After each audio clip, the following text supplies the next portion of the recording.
Don't ruin the whole point of your Roth IRA by making it a taxable distribution. We're going to talk about how to make sure you do the right things so you can get that money out tax-free from your Roth IRA. Let's talk about it. What's up, everybody? Thatcher Taylor. Welcome back to my classroom. We're going to talk about 5 ways, 5 cool things to make sure you withdraw your money from your Roth IRA completely tax-free, because that's the whole point. Roth IRAs are the accounts where you don't get a tax deduction up front. You pay the taxes up front. You add the money, it grows tax deferred. You follow the rules, all those earnings come out completely tax-free. So let's talk about those 5 rules. Number 1 is less of a rule and more of just a guideline to do. You need to view all your Roth IRAs in aggregate as one whole, one big pot of money, because the IRS does. So you need to make sure when you're utilizing conversions or contributions, it doesn't matter if you're separating them into different accounts at different custodians with different account numbers. The IRS views it all as one big pot of money. They're attached to your social security number.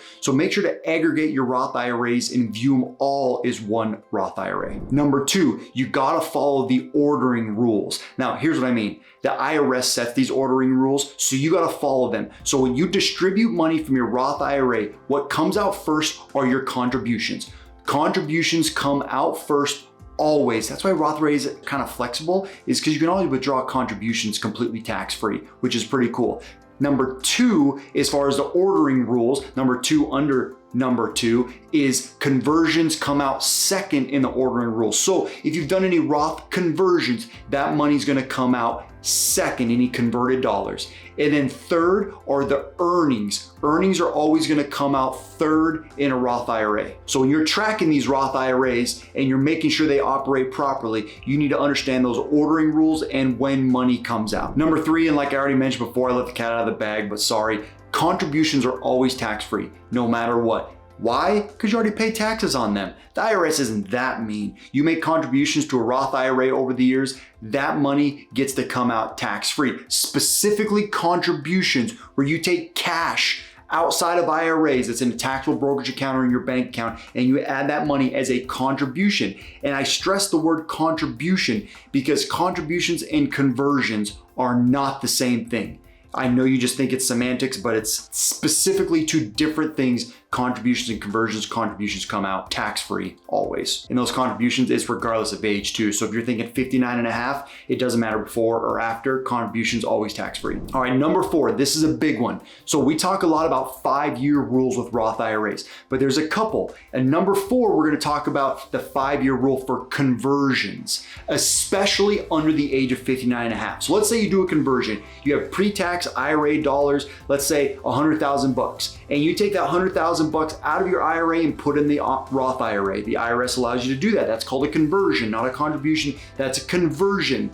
If you pull that money out, already paid taxes on it, within 5 years of the conversion, check out this video for more rules on the 5-year rule. If you pull that money out before the conversion 5-year time frame, you're gonna be penalized on that money. So you need to make sure that when you do a conversion that you're not gonna touch that money for 5 years, because you could get penalized 10% on the converted dollars.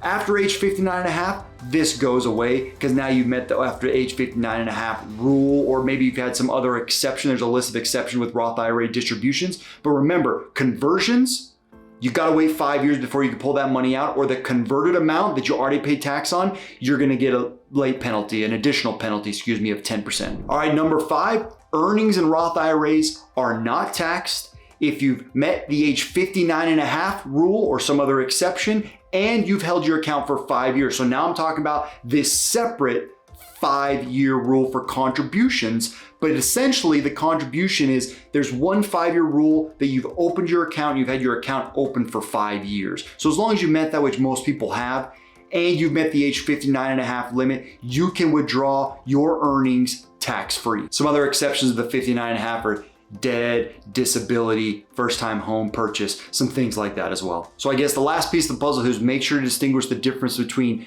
contributions and conversions, but you meet those 5 things in general. You put money in a Roth IRA, you have that account for 5 years, you keep contributing to that over years and years and years, and you get all those tax deferred earnings. You meet the age 59 and a half requirement or some other exception, and you've had your Roth IRA for 5 years, you get to distribute all the earnings tax free. This is awesome because there's no required minimum distributions like the pre-tax IRA. No required minimum distributions ever. It passes to your heir or your spouse, if you have a spouse, tax free, and they don't have to make required minimum distributions. It may go to heirs after that where they have to pull the money out, but there's still no tax ramifications. There's huge benefits to the Roth IRA. Let me know if you have any questions. Comment below and subscribe. If you subscribe and you comment with really good questions or concerns, I'm probably gonna turn into a video.